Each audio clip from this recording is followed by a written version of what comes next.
to make it very clear in the beginning, I'm not anti-government. I don't believe in terrorism.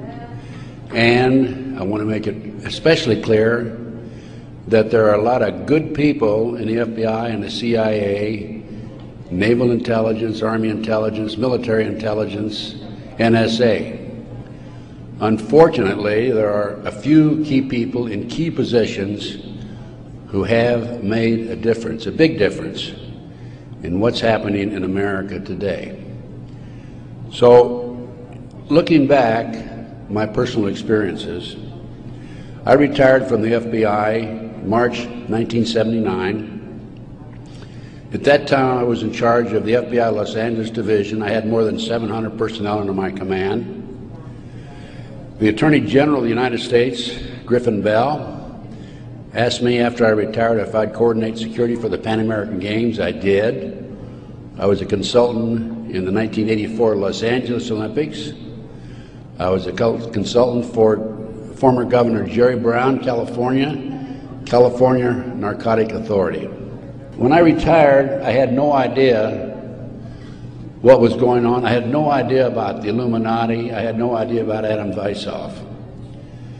However, my first major investigation when I returned from Puerto Rico was a Dr. Jeffrey R. McDonald case.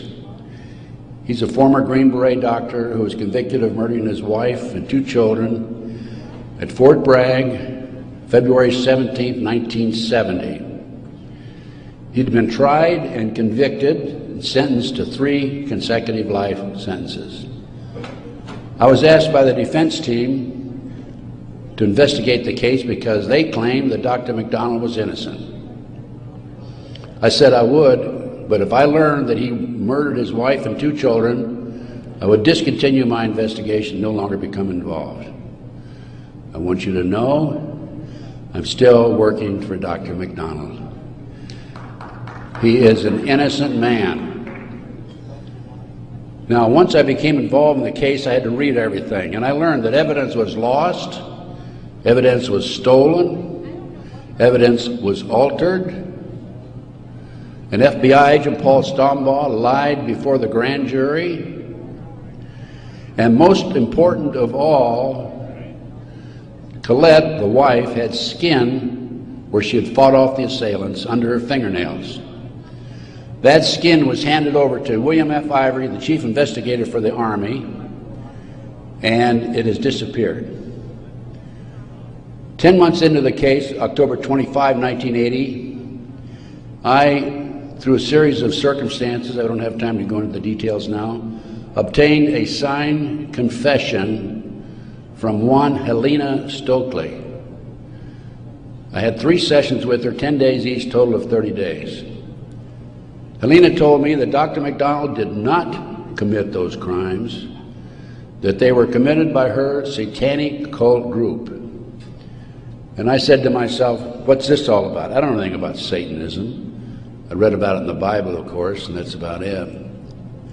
But as I delved into the case, I learned that drugs from Southeast Asia were being flown into the United States to various military bases in plastic bags in the bodies of the dead GIs. I further learned from Helena that her satanic cult group was involved in distributing these drugs up and down the East Coast. They were mad at Dr. McDonald because he was abusive to the cult members and the GIs who went to the civilian hospital where he was moonlighting for relief of some sort. So they went in and attacked him that night. There were a total of 7 involved in the crime. She named them all for me. Right now, today, I know where some of them are located. But to further check and document this, I went to the UCLA library, and I found out, in fact, in the Time magazine, January 1, 1973, there was an article about bringing drugs in plastic bags in the body cavities of dead GIs. There was no question in my mind Helena was telling the truth. I gave her a polygraph test and she passed. I had her examined by a psychiatrist and she passed. And as a matter of fact, the government themselves had given her a polygraph examination early in their investigation before I entered the case. And Byzantine, the Army polygraph operator, said that she thought that she was telling the truth. She thought she was there that night. Now, the most recent series of events in the McDonald case, now I'm telling you a little bit about the McDonald case because that's what woke me up as to what was going on. It was after that I started researching and went back and found out about the Illuminati. From the McDonald case, the next case I worked of a major consequence was the McMartin preschool case in Manhattan Beach, California. The children there claimed there were tunnels under the school. They were taken into the tunnels and through the tunnels up into the trap door of a bathroom in a triplex next door, placed in automobiles, and prostituted in the community. These are 2-, 3-, and 4-year-old children before they entered kindergarten. In addition, the children claimed that they were flown into the mountains where they were involved with adults in robes, black robes, chanting, candles. They talked about the brown babies who were cut up, actually sacrificed. And in checking into this and researching this, of course, this was obviously a satanic ceremony. The McMartin family who owned the preschool, they were tried of Ray Buckey and his grandmother. The grandmother was acquitted, hung jury on Ray Buckey. The second trial, another hung jury. I had an opportunity in 1990 to gain control of the school. Now, the school had been given to Danny Davis, the defense attorney, and he had sold it, even though he made $15 million on the case, by the way. He had sold it to a contractor who was going to tear it down. When I learned this, I contacted the contractor. I said, I want to be given an opportunity to go on that school and look for the tunnels. The authorities had looked for them in 1987. They said they could find no tunnels. Along with some of the parents, we hired Dr. Gary Stickle, UCLA archaeologist. He hired his crew and brought them in. And in 34 days, Dr. Stickle said there had been tunnels under that school. They were covered up, and they were covered in. An informant of mine told me that there was an abandoned satanic site in Crestline, California, up in the mountains. I went up into the mountains and obtained photographs, of the site. I have a lecture that I give where these pictures are available. It's called Gunderson Chronicles #2. It's a 4-hour lecture that I gave in Kansas City a number of years ago, which shows this abandoned site and also pictures from the McMartin Tunnel school dig.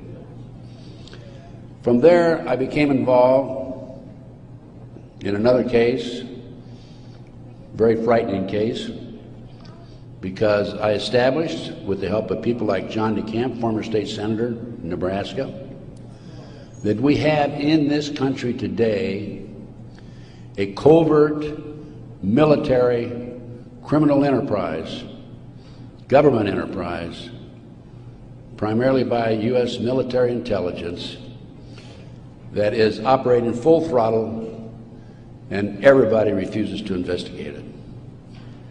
In the Nebraska case, it's called the Franklin Cover-Up. This is the book here that John DeCamp wrote, by the way. It's all documented in there. And in that particular instance, they were taking children out of foster homes, orphanages, Boys Town, driving them from Omaha, Nebraska to Sioux City, Iowa, 184 miles away, placing them in private jets and flying them to Washington, D.C. for sex orgies with prominent people, including congressmen, senators, and certain people in the White House. It's well documented. I have personally talked to Paul Benassi. I had a 5-hour interview with him. It's a tape that's available. I don't have it with me here, but you can order it. I have a 5-hour interview with Paul that he gave me in 1993. Paul told me how he was used.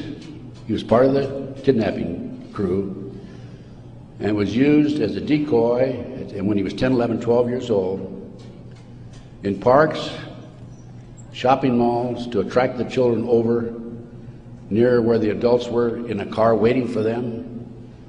They'd throw them in the back seat, chloroform them, and make off with them. Paul also told me that these children, many of them become sex slaves. Many of them are used as toys. The boys, they call the boys toys. I don't know what they call the girls.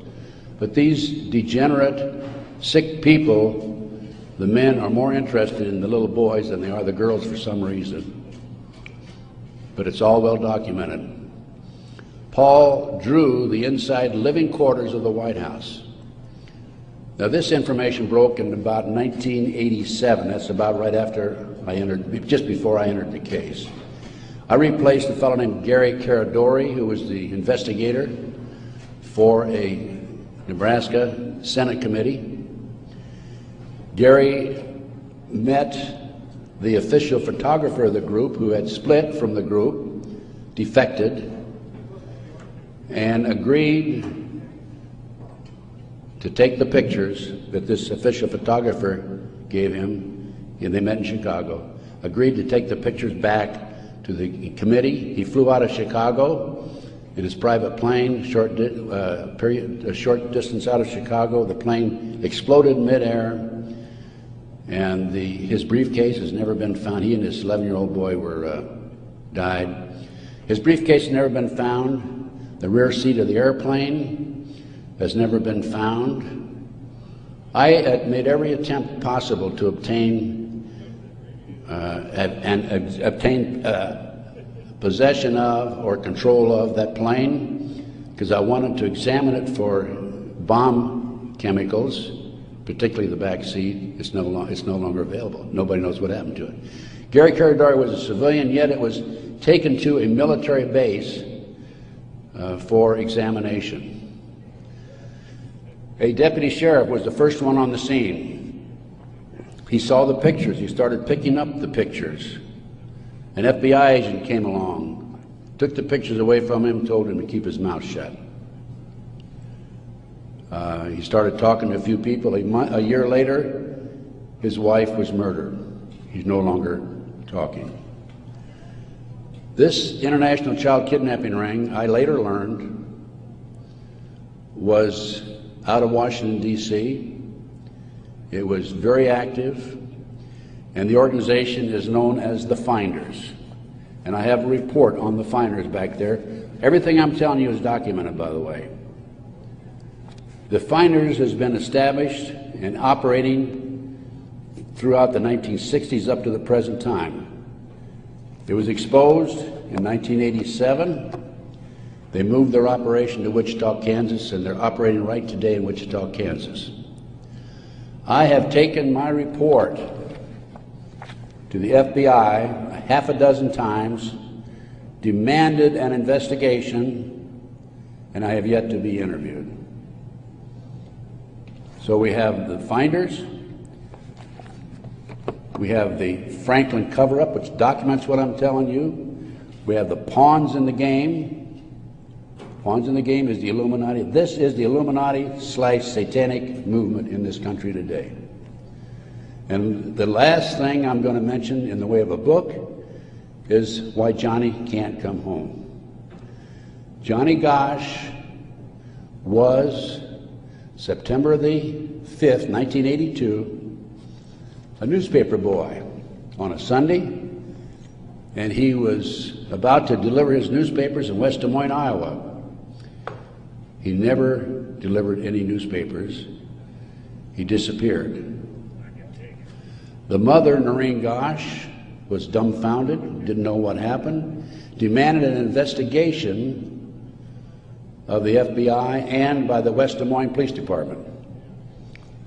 The chief of police in West Des Moines said to her, even though he disappeared, we do not have any witnesses who saw him being grabbed and placed in a car or being taken control of.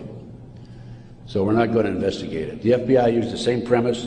They refused to investigate it. Now, I've been involved in kidnappings in the FBI, and I can tell you that it's automatic within 24 hours, at the end of 24 hours, that we had to go in my day, this was back in the 50s, 60s, and 70s, we had to go in and start investigating the case after they've disappeared for 24 hours. Today, as I stand here and you sit there, the children are disappearing in this country at the rate of 83 per hour. That's over 700,000 children a year. Now, I can go back to July 1982. The Reader's Digest claimed there were 100,000 children disappearing every year. There's another statistic that I find very interesting, and that is that it is estimated 2,500 children are kidnapped and murdered in this country every year. That's an unbelievable figure. Yet, the FBI refuses to investigate it. Now, after the Nebraska case, and part of the Nebraska case, most recently, we have a young man named Jeff Gannon, who has appeared in the White House using a fraudulent press pass. This has happened within the last month. Certain people in the White House were questioning him and were suspicious of him because when he would engage in a press conference with the president, President Bush, he was asking what they call soft questions. Soft questions meaning the president would have an answer for them, he'd look good. Somebody started checking into his background. They learned that he was actually an individual named Jim Guckert. This is all on the internet, by the way. And Guckert had a homosexual website. So Jeff Gannon is an alias of Jim Guckert. Now, his picture appeared in the internet, and he is believed to be Johnny Gosch, who was kidnapped September the 5, 1982. The mother, Noreen Gosch, who wrote this book, Why Johnny Can't Come Home, I have a 2-hour interview with her on video, available again if you want to check my order blank. She did not sit still for this. Can you imagine if the 83 mothers of children who disappear every hour would do what Noreen Gosch has done? We wouldn't have this problem today. She went to the FBI, demanded an investigation. They refused to investigate. The police refused to investigate because the case tied into the Franklin cover-up. Some of our top politicians in the country, leading businessmen, Harold Anderson was identified by the children, past publisher of the Omaha World Herald. The head of the Nebraska Forestry Service was identified by these children. There 80 children came forward in this Nebraska case. And it goes, as I said, right up to the White House. In 1987, according to Paul Bonacci, he was furnishing toys, or little boys, young boys, to the sick people, certain sick individuals in the White House itself. I have the names of some of these people. No need to mention it here. Some of them are mentioned in the Franklin cover-up.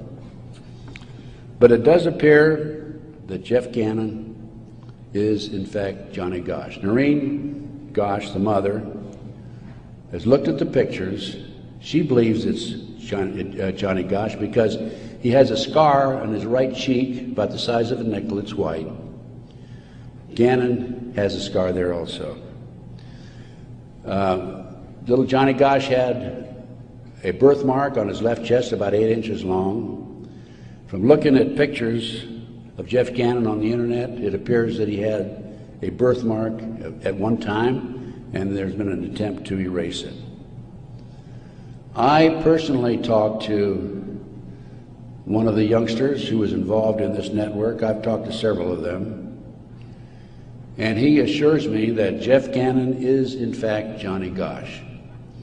Well, how did Johnny Gosch get from West Des Moines, Iowa, 12 years old, all the way with a phony press pass into the White House as of a few weeks ago? Well, what happened to Johnny is that he was transported from West Des Moines, Iowa to Sioux City. He was placed on a farm for 3 weeks, sexually molested. He was taken to the mountains in Colorado, placed in a cage in a house of some sort, or a cabin, and then later he was used as a sex slave. They didn't kill him, they didn't sacrifice him, although a number of these kids are sacrificed in satanic ceremonies. Now, he escaped with another young man. They stole a car, and in 1997, Johnny knocked on his mother's door at 2:30 in the morning, Noreen Gosch, and said he wanted to talk to her. He was there with another young boy. He came in, he told Noreen, he says, "Mother, I was kidnapped. I've been placed in a covert military CIA-controlled, mind-controlled project and used as a sex slave." He said, "I can't come forward at this time because they will kill me." And then he left. Noreen says that's the last time she talked to him, 1997. Now, several years after that, a girl named Burns, who was a producer for 2020, decided to do a story on the Johnny Gosch kidnapping and the Nebraska case. And she interviewed me. In fact, I spent 5 days with her, gave her the benefit of all my research, which is available to you folks also. And then she got a lead that Johnny was hiding out on an Indian reservation in northern Minnesota. She went there and flushed him out, and he basically went into hiding. And now he shows up at the White House. He was a mind control victim. If you don't know anything about MKUltra mind control program, it came into this country through the German scientists after World War II. They were involved with the Nazis during the war and prior to World War II in developing robots and individuals to be used on command for anything that they wished, including assassinations and other nefarious activity. The MKUltra program, CIA mind control program, was investigated by Congress in 1987. Congress said, CIA, you got to quit doing that. You're bad boys. And they said, we will quit. Don't kid yourself. It's very active today. There are people like Barbara Hartwell out there who are mind control victims. She's another one who's been bashing me. I must be doing a pretty good job because I wouldn't have these people criticizing me on the internet like they do. And of course it doesn't bother me in the least. But going back to the Nebraska case and MKUltra, a lot of this training took place at Offutt Air Force Base in Omaha, Nebraska, which was Strategic Air Command headquarters. You recall after 9/11, the president flew to I think it was to the south, someplace in Louisiana or New Orleans, and then he flew to Offutt Air Force Base in the afternoon of September the 11th, 01, and they had a party there that morning at 9:30 in the morning. He missed the party. He was sorry he missed the party. Warren Buffett was there, by the way. And the MKUltra program has been very actively administered, not only at Offutt Air Force Base, at Fort Bragg, North Carolina, the place where Dr. McDonald's family was slaughtered in 1970. Now, the Nebraska case, I don't want to leave that without telling you that in the early 1990s, Yorkshire TV came to the United States with a camera crew for 7 months to do a documentary on it.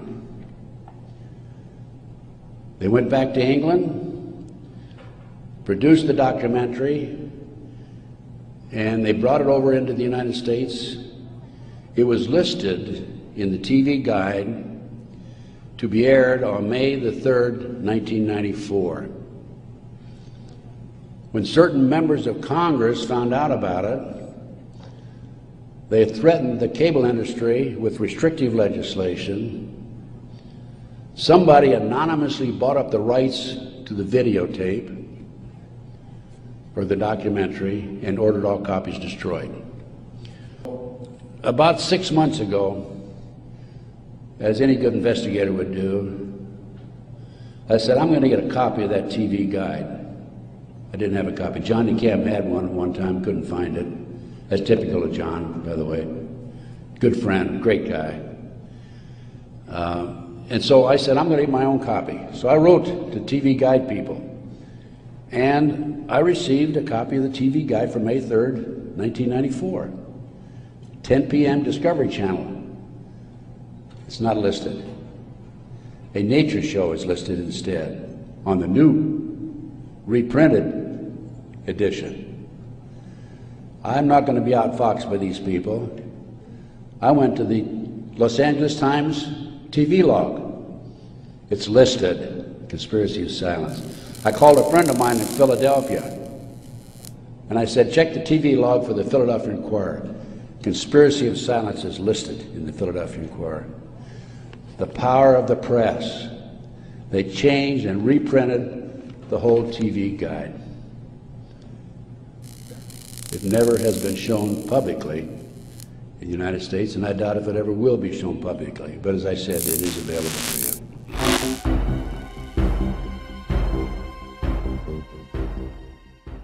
It's a web of intrigue that starts at our Holy of Holies, Boys Town, Nebraska, one of the most respected institutions in the United States, and spreads out like a spider web to Washington, D.C., right up to the steps of the nation's capital, the steps of the White House, involves some of the most respected and powerful and richest businessmen in this United States of America. And the centerpiece of the entire web is the use of children for sex and drug dealing and drug couriers, the compromising of politicians, the compromising of businessmen, but worst of all, the corruption of key institutions of government that have the duty and responsibility to make sure these things never happen. For John DeCamp, the trail starts in a unique town just outside Omaha. World-famed Boys Town is in the news again. Made famous by an Oscar-winning film, Boys Town is America's favorite children's charity. It was founded in 1917 by a Catholic priest, Father Flanagan. Father Flanagan. The saddest spectacle in our social life is the neglected, unwanted, and unloved boy who has become a serious problem in our society. Boys Town was started to be a home for orphans. That was after World War I. And since then, society has changed and the problems of boys have changed. And so now it's a question of taking care of homeless, abandoned, neglected, abused boys, and now girls also. Boys Town has been granted the privileges of an incorporated town, a Catholic diocese, and a school district for 500 children. Boys Town has cash reserves of $500 million, but still raises up to $35 million annually, solicited from the public by begging letters and promotional videos. I'm Father Val Peter, the caretaker of Father Flanagan's Stream and the executive director of Boys Town. Does Boys Town really exist, people ask me? You bet it does. Located in the heartland of America, Boys Town youth have come from many backgrounds and locales. As they graduate, they shall seek new adventures and head for different places. But always, they shall carry with them the spirit of Boys Town. If you'd like to help Boys Town, send your tax-deductible gift to Father Val Peter, Boys Town, Nebraska, 68010.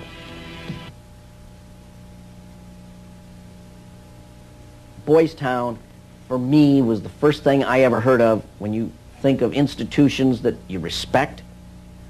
Believe it or not, I was there for a while when I was a young boy. When an institution like that gets contaminated, then you better, if you got any decency at all, do something about it, or at least get it cleared up. John de Camp lays the blame for the contamination of Boys Town on the one-time leader of the National Black Republican Council, Larry King. Larry King was the fastest rising black star in the entire Republican Party of the United States during all of the 1980s.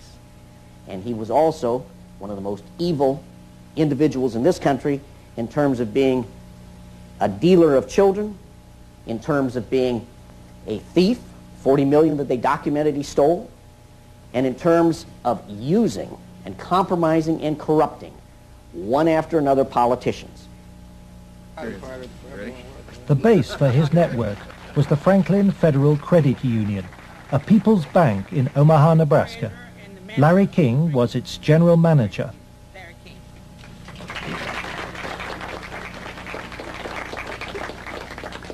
Thank you. This is especially an exciting day for me. Mr. King was a very charismatic person. When he came to the credit union, he was brought in because the credit union was actually failing. He did everything to build the credit union. King courted the leaders of Omaha's wealthy business district. Banks, industry, and charities placed millions of dollars in King's hands. From 1979, Larry King developed close commercial ties to Boys Town, and Boys Town youngsters were sent to work for his companies. Boys Town had quite a few accounts at Franklin Credit Union. Those were considered very valuable accounts. They were handled exclusively by the bookkeeping department. But on the average of once a month or once every 2 months, we always seemed to incorporate a person from Boys Town. But King used Boys Town not just as a source of young boys for his business. He prostituted them at sex and drug orgies. Paul Benassi was a victim of King's abuse. He was also sent by King to lure Boys Town youngsters off campus. We used to just drive around and go up toward the home. That's when we used to do some of the scavenger hunts with picking up some of the kids. You know, just kind of win their confidence, become friends with them for a while. Start inviting them to the parties. The kids were 10 years old or older. In 1986, King's plundering of Boys Town was reported by staff to its chief executive, Father Val Peter. Subsequent testimony proves that he carried out his own investigation, but that King's victims refused to talk to him. Monsignor Hupp now blames himself for Boys Town's association with Larry King. Well, in retrospect, I regret having any association with Larry King. Had I known it at the time, it would never have happened. Could you understand why a very detailed report from a social worker employed at Boys Town, identifying children and identifying their alleged abusers, never saw the light of day? Nothing happened with that. No, I can understand that, because had I known that had been, I wouldn't put up with that. But is that something like that happened? I don't know of it. Nebraska has a very clear statute that child abuse allegations should be reported to authorities.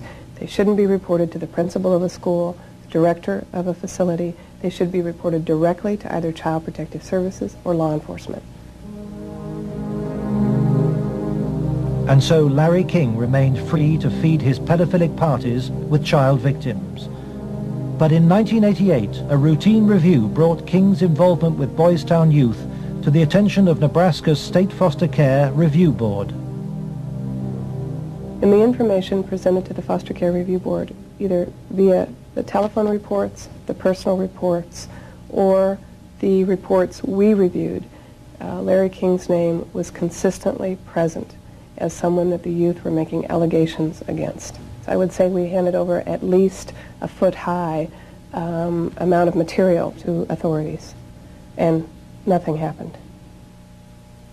Omaha police now accept that Larry King may have been abusing children. Good morning, Roberta. Good morning, Steve. But its most senior officer claims the evidence was not conclusive. It is certainly possible that Mr. King was involved in illegal acts with children. If there was sufficient evidence of those types of allegations, he would have been prosecuted by the county attorney's office. For me, it was very clear that the case was not investigated and not pursued because of the alleged perpetrators. Those perpetrators, named by the children, were some of the richest and most influential citizens in positions of power in the state, men prominent in industry, politics, the media, even the police. We can only name the ringleaders. Besides Larry King, they were department store millionaire Alan Baer and the celebrity columnist of Omaha's only newspaper, the World Herald, Peter Citron. With the judicial system apparently paralyzed, Larry King spent Franklin's money on courting political influence. $10 million went on jewelry, flowers, and private planes. He cultivated contacts in the inner circles of Ronald Reagan's White House. At his palatial homes, 3 in Omaha and 1 in Washington, D.C., he held extravagant parties for the influential and powerful. His lavish spending bought him a protected life. Larry King was constantly heralded, cheered, applauded in the news media as the great businessman that's helping the poor people, the black community of Omaha. But King's extravagance attracted the attention of the Internal Revenue Service. As a result, on April the 11th, 1988, the Franklin Credit Union was raided and closed by the FBI.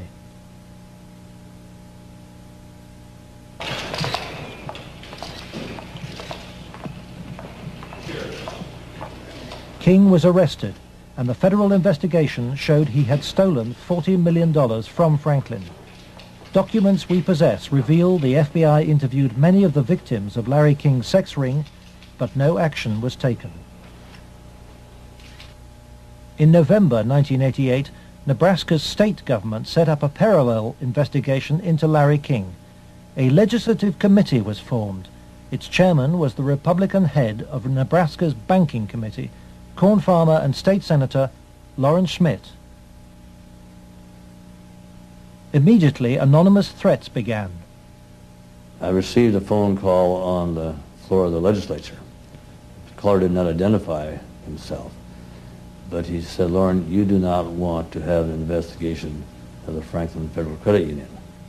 And I asked who I was speaking to, and they said, "That doesn't matter, but you shouldn't have that investigation." And I said, "Well, why not?" He said, "It will reach to the highest levels of the Republican Party, and we're both good Republicans."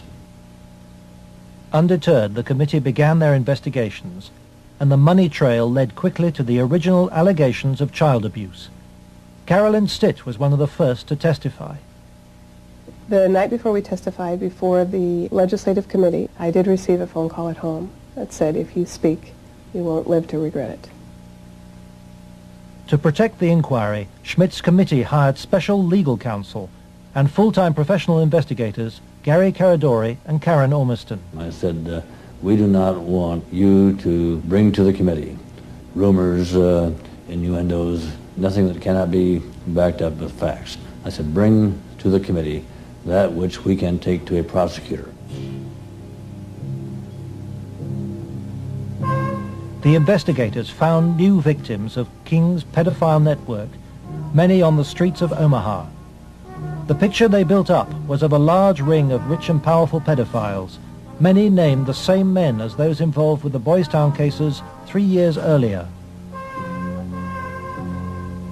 They were telling us about prominent people in Omaha and elsewhere that were abusing children at parties? The prominent citizens' names that originally came up were of concern to me because I knew many of those individuals, and I, very frankly, was shocked to have those names show up on the list. To provide the committee with hard evidence, the investigators recorded their new witnesses on videotape. Paul Bonacci had been the victim of abuse since he was 8. He was present at many of Larry King's sex parties. Caradori traced him to the county jail. He had been convicted of fondling his young cousin. Who were some of these people that would come to these parties? Larry King, Peter Citron came once in a while. He didn't seem like he was like other people. Media personality Peter Citron procured some of his victims from Boys Town. The kids he liked were mainly around the age of probably about 8 and 13. It was mainly fondling and oral sex with them. He did have some anal sex, but he usually did that with the older kids. The parties involved ever more sadistic abuse. Whenever you were tied up, was there anybody else present other than you, Peter Citron? Yes. Who was that? It was Alan Bear sometimes. Millionaire Alan Bear hosted parties for a large number of sadistic pedophiles.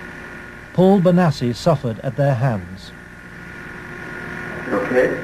Yeah. They tied me up and I had some other kids perform sex on me and they hitting me and they burned me some cigarettes. Okay. Just take a deep breath now.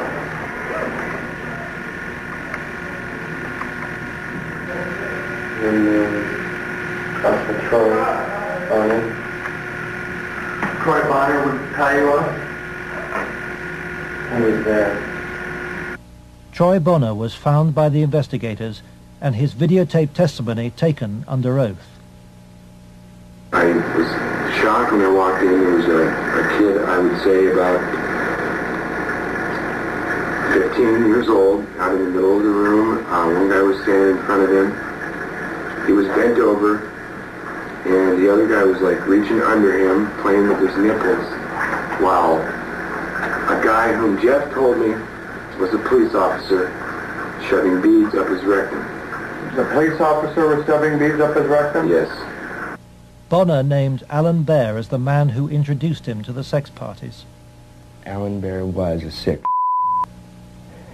Didn't care, wanted sex, nasty, I don't even know if you can call it sex. Everything, I mean, from just, touching to fruit, squash, huge squash, that big around, stuck into you. Heat things, hot things, poked at you and But the center of the child sex ring was Larry King. Larry King was the same kind of Alan Bear was, except Larry King was more violent, more sure of himself. I got those scars on my arm one night at a party where Larry King, wanted to see how strong a man we were or something, and have us push our arms together, and then you'd light cigarettes, and as soon as you get burning, you'd just drop them down between your arms and, let it burn. And they made us stand there naked and touch each other while holding our arms together and burn cigarettes where, it's on film someplace. I mean, they filmed it, burning, I mean, I would, see him, a 10-year-old boy in the, and, just and, push him down, and then go out and, meet with decent people. King would also provide underage girls for abuse. Alicia Owen told the investigators she was 15 when she attended her first party, introduced by a Boys Town boy. Caradori discovered her in jail where she was serving a sentence for passing bad checks. I met some guys there that were from Boys Town, and it was at that party that I met Larry King. At the time that I met Larry King, I did not know that he was Larry King. I had met him. It was the first time I'd ever met him. Larry King and Alan Baer frequently hosted the child sex parties in penthouse apartments at the Twin Towers luxury block in Omaha. A lot of it was me handcuffed with my hands behind my head and my feet tied and doing different things. What do you mean? Sometimes there'd be a guy straddling over my face. Okay. Most of the time, Larry King took pictures quite a bit during that time. I know it's difficult. I don't know. Okay. And I think I could have said no. Okay. But I don't know. Okay. And you know, Alicia, you're a victim.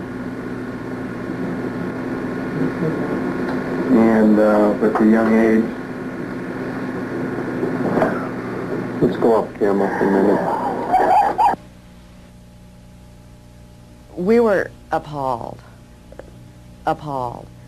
I don't even know if it comes across on the video, the way it came across to us in person. It was incredible. It's incredible what these kids went through, I think. Larry King was also here. He came in and we drank and did cocaine. I didn't do much. He turned me on to what Larry King did. Drugs was a strong part of how they got control of some of the kids, because that's what some of the kids were there to get. They would do the sexual acts and then be provided with cocaine or whatever type of drug they wanted. Heroin, you know, I don't know, but that was my drug of choice, you know. Till this day, I remain an addict, you know. And those of us that didn't like to be involved and didn't want to be involved were threatened. Oh, so any, and who would do these threatening remarks? Larry King. Do you think Larry King personally did? I mean, I think he did. And when they threatened, you know, that I can go find somebody that will kill you, and it will kill your family, you're not telling anybody. Larry King was, I would say, the center of transporting the children around the country. The airplanes were usually in his name, at least in his name. They were paid for by Larry King. We met them in Pasadena. Met who in Pasadena? We met, Larry King was there. There was 3 boys that I had seen at one of the receptions at the French Cafe were there. And I'm almost positive they were Boys Town boys. Almost positive. They were there. You mean graduates of Boys Town or present? I think they were present because they were young. Well, how would they get away for a long period of time? I have no idea. Okay. Boys Town came up frequently during the investigation, but we found it very difficult to get information about Boys Town. I was not able to find any information on my visit there, and Mr. Caradori could not get information either. Boys Town today remains unwilling to discuss its involvement with Larry King. We were banned from filming at Boys Town, and its public affairs officer refused any interviews. I would have to give you a flat no. I'm just going to tell you at this point that we will not participate with you. We have no interest in talking to you folks. It's something that we don't even care to delve into. The children I have talked to have all had to murder before the age of 2. I mentioned that last week, and we kind of went right on past it. That is something that is beyond anything I could comprehend. Right. But in some way, whether with the help of an adult's hand over theirs, or by having them practice, by getting them excited to be part of the adult scene. These children have never seen a normal life, for goodness sakes. They do murder. And the evil thing that happens is they really believe they want to. They want to do what the older people are doing, and they're praised for that. And that becomes their goal, to be like the adults and to do these horrible things. There is a little part in them that I believe we all have, that natural, good, God-given part that knows it's wrong. But in a group and in the excitement of everything, they want to do that. They enjoy the sex. Children are capable of enjoying the sex. That was something I didn't know. Well, you know, why would they fight against it? A child will eat a bag of candy if you give it to them. They will take part in these things willingly. When they get out and begin to talk, that's very difficult for them to realize. We didn't realize it at first, that they actually wanted to do that, and that is part of the very sophisticated brainwashing job that they do on all of these children. The part that made me to believe this child's story was that when he finally said, this baby, he talked about several, but this particular baby had been killed, stabbed again, different way, but stabbed. He curled up in a fetal position. He was 9 years old when he was telling this story. He curled up in a fetal position, and his eyes got real glazed, and he said, they cooked that baby on the grill. Oh, my gosh. And I thought, he has really flipped out. I mean, I didn't know. And he said, oh, gross, it smelled like rotten chicken or rotten deer. He then went on and told us how they would cut out the heart, or they would cut off the sex organs. They would save them in the refrigerator, in the freezer. And this is a very typical thing that these kids talk about. They worship the sex organs. I suppose they're so into themselves, and it is life and nature and all of that. I don't, and it's very decadent, deviant. It is nothing a Christian person would care to even hear about. So that is part of the reason, I'm sure, that they do that. But he witnessed that, and they kept it for another ceremony. They will always use these bodies one way or another. I didn't get any answers from that child about what happened to the bodies. Where did they go? Eventually, the little ones that I was talking about first talked about throwing the babies in the fire. And I asked about that, and you mean they were dead and then they threw them in the fire? And the littlest one said, no, them was alive and them threw them, you know, like this. The most horrible story about fire that I have to tell, and this is extremely, extremely disturbing, was a little girl. She is a teenager, as she was telling me this story. And she was describing the barn where they used to go to have their meetings. And she told how they would gather outside of the barn and do their chanting. And then as they went on into the barn, they would be split into different groups. And she was never with any of her family. They all went to different places. And I asked her where she had to go, and she said, oh, I was always in the burning room. And as she went on and described the burning room, I thought, how she came out of this with any sanity at all, I don't know. She was very small child. They would take young children, and we're probably talking preschoolers. I don't think that they dealt much with the older ones. And they would hang them from a rafter in this barn. And there would be as many as 5 to 10 hung in a row. And they would be fully clothed, which is unusual because frequently they are all naked. The children, like this girl, were all given candles. And you can picture the ceremony as she described it. And the candles were lit one by one. Then the adults would go forward and they would pour from a cup some liquid on each of the children's clothing, which is obviously gasoline or kerosene. You didn't know that then. And then after whatever it was they had to do, they would give the signal, and these others would have to go forward and set the children on fire. When they were done, they would just cut them down. The first child that this girl had to kill was a cousin, a little cousin. You know, what does that do to you? What does it do to your insides? But you couldn't object because the children that objected were killed.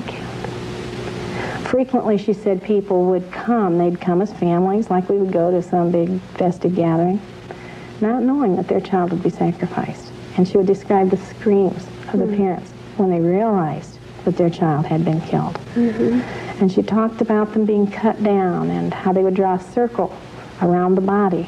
And when she first told me those things, I knew she was telling the truth. It wasn't that, but I didn't understand it. And I still can't tell you every answer, but I know that circles are important. And during these rituals, they will draw the circles, or in some way they will have a circle, because they believe that these demons that come can't break through the circle to harm them. She had also told about how the parents would kneel outside that circle where the child had fallen to, like, pray to the child, is what she said. I've been told by people that know a lot more than I do that the reason for all of this death and murder is because of the belief in the demons and the power that they can get from that. And these people believe that the more innocent the victim, the more horrible the death, the closer you are at the moment of death, the more magic is released and the more spiritual power they get. By the spring of 1990, the Nebraska State Committee was convinced by the evidence of an organized child abuse ring. Its chairman, Lawrence Schmidt, sought the advice of his lawyer, John DeCamp. On his advice, Schmidt turned over all the sworn evidence to the FBI. But immediately, the videotaped testimony was leaked to a hostile local media. The media immediately started discrediting the witnesses. They were,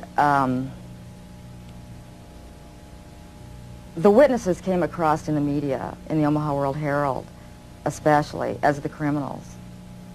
The last 3 victim witnesses were demolished by the press, particularly the Omaha World-Herald. The paper never looked for information that would support any of the allegations. The whole purpose of the stories was to destroy any credibility that these youth may have. I've heard that people said that Gary Caradori coached me and that he told me what to say, but the fact was I didn't meet Gary Caradori until way after I'd already talked to the Omaha police about the abuse and had named all the same people. Paul Benassi maintains that neither the FBI nor the Omaha police took his allegations seriously. And they didn't ask me very much about Larry King or even Alan Baer at all. They treated the allegations that I made about the people who abused me almost like a joke. The stories were of such significance that the investigators first wanted to prove the accuracy of the stories. As they set about the investigation of the 3, initially 3 and then a 4th person who were telling the stories, as the investigation developed, it became obvious to the investigators that the information was not accurate, that in fact it was an entire conspiracy of allegations, none of which had any truth to them. I was very disappointed with the way the FBI and law enforcement treated the victims. They, in fact, turned them into the offenders, so to speak. And instead of taking the evidence that was delivered to them by the victims and interrogating the persons whom the victims identified, they seemed to bear down and try to get the victims to change their story. It seemed to the investigators that the establishment of Omaha was closing ranks. Then Troy Bonner was brought in for questioning by the FBI. The FBI's attitude was, just no, these kind of things don't happen. From the first interview when I went, and realized they don't believe the fucking thing I'm saying, they were just appalled, but I realized what that look in their eye was back then. It was fear. It was fear of, I had witnessed, firsthand things that would, destroy this city, people, a position, what I mean? It's not going to be believed, they said. It will not be believed. You will be found guilty of perjury, and they weren't telling me maybe. They were saying, there's no way. You go on with this story, you're going to jail. That was said to me direct. Troy Bonner agreed to withdraw his videotape testimony. The FBI used Troy in an attempt to persuade fellow witness Alicia Owen into abandoning her evidence about Larry King's nationwide network of powerful pedophiles. We have obtained the recording of the phone call made by the FBI on March the 9th, 1990. It is significant evidence for John DeCamp. This is Special Agent. Following will be a consensually recorded telephone call between Troy Bonner and Alicia Owen. Hello. Hi. Hey, what's going on? I'd like to ask you that. Talk to me. No, you talk to me. I don't understand why you're lying. Why are you lying? What are you talking about? That's what I'm asking you. You're calling me why I'm lying? Yeah. You concocted this whole thing, Alicia. You're full of shit. Either tell me what's going on. You're full of shit. Hey, look. Who do you have listening on this line? I have nobody listening to me. I'm listening to you, and I'm hoping you'd give me some answers. I'll be honest with you. I don't know what kind of game you're playing. I'm not trying to play a game. I'm not going to go to jail for you. And that's what's going to happen. Why would you go to jail? Jail for telling the truth? No, jail for lying. What have you lied about? I haven't lied. Okay, then, but why are... Listen, shut up. Listen to me. You're not out here being talked to them every day. The pressure's kind of hard. You literally have to have bricks for brains to take on the FBI in this country. And that's exactly what you'd have to do this properly. They now, in my opinion, in my investigation, are the architects of the cover-up. We asked the FBI in Omaha for an interview about its investigation of the Franklin scandal. Larry Holmquist with the FBI here. We feel it would be inappropriate for us to comment. We work this with the Omaha Police Department, and we just don't feel it would be appropriate for us to make comments.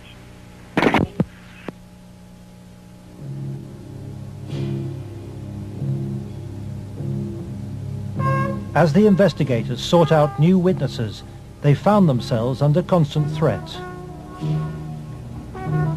Gary was threatened several times. His vehicles were tampered with. I would think whoever tampered with them, it was a scare tactic because it was so obvious that they were being tampered with. Gary it was one piece of evidence I know he got that he even said he got one step ahead of him this time. He told us about this book. It was like addresses, telephone numbers, names. He said if they knew he had it, they'd kill him. On July the 11th, 1990, Gary Caradori and his 8-year-old son AJ were flying home from Chicago in his light aircraft. They had watched the All-Star baseball game, and Caradori had been pursuing new leads. Investigators from the National Transportation Safety Board are in Harold Cameron's cornfield trying to determine what caused this private plane to crash, killing its 2 occupants. The bodies of Gary Caradori and 8-year-old AJ were found in the wreckage. National Transportation Safety Board investigators say wreckage from the crash is apparently strewn over a 3/4 to 1 mile long stretch in this field. The fact that the wreckage is scattered over a large area certainly demonstrates that it did break up in flight. The exact mechanism of breakup yet is still unknown. The federal investigation was never able to discover what tore the plane apart. There are things missing from the plane. His briefcase is missing. I think the plane was sabotaged. There's no doubt in my mind. Within 24 hours of the tragedy, all Caradori's records were impounded by the FBI.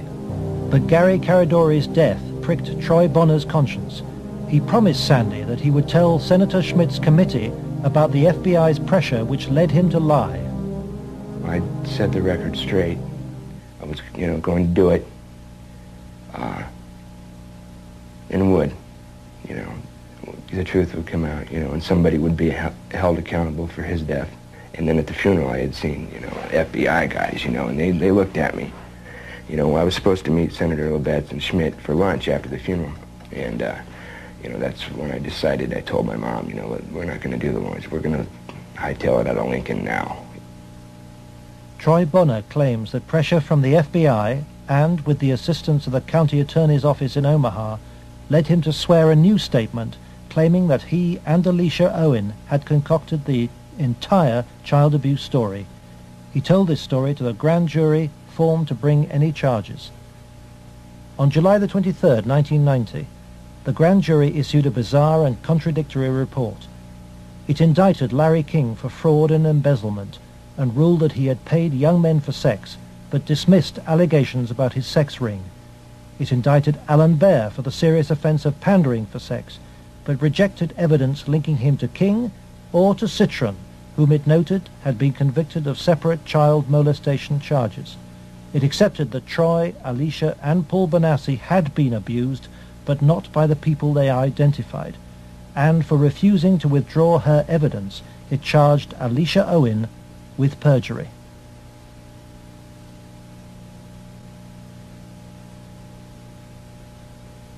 Lawrence Schmidt's legislative committee issued a report denouncing the grand jury.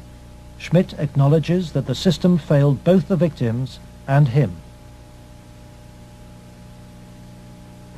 I had, I think, as distinguished a record as anyone could put together in 24 years. I was told that would be curtailed, and it was. I was told I'd have financial problems, and I did. The message was not lost on most politicians in Nebraska.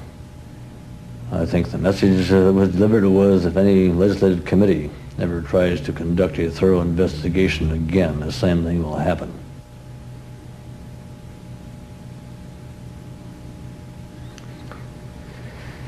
It has shaken my faith in the institutions of government.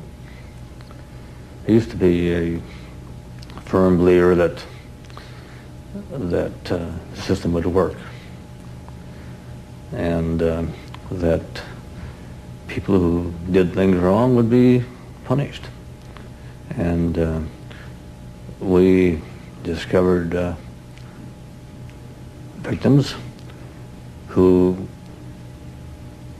claimed to have been abused and who the grand jury acknowledged had been abused. But they did not try to find out who had abused those individuals. Instead, they convicted Alicia Owen of perjury. Indefensible from my point of view.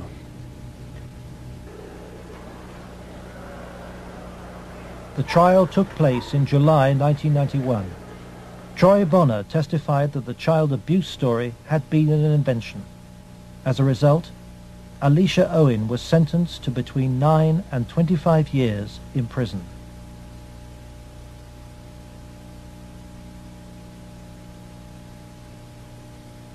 I can't find a case in the history of this country where some kid got sentenced to 25 or 30 years in prison for something like this. If you were going to pick a what I call a tell sign, something that says something's fishy about the whole thing, it was in the sentencing itself. For some reason, they had to send a signal to every kid who was a potential witness. My opinion again. A signal so loud and clear, if you dare to come forward, if you dare to talk, watch what happens. Alan Baer was fined $500 after pleading no contest to a reduced charge of aiding and abetting prostitution. Peter Citron served 2 years of a 3 to 8 year sentence. Thanks to Troy Bonner's lies, Larry King never faced child sex charges. For the $40 million fraud, he was given a 15-year sentence, 10 years less than Alicia Owen. I feel really sick. I should be taken out and shot for doing that. And if that was to happen, I would go willingly.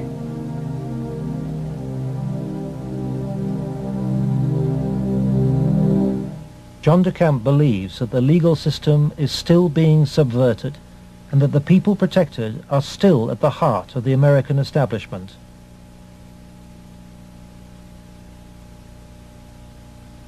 He hopes that this program will expose a serious miscarriage of justice, but the opposition is formidable.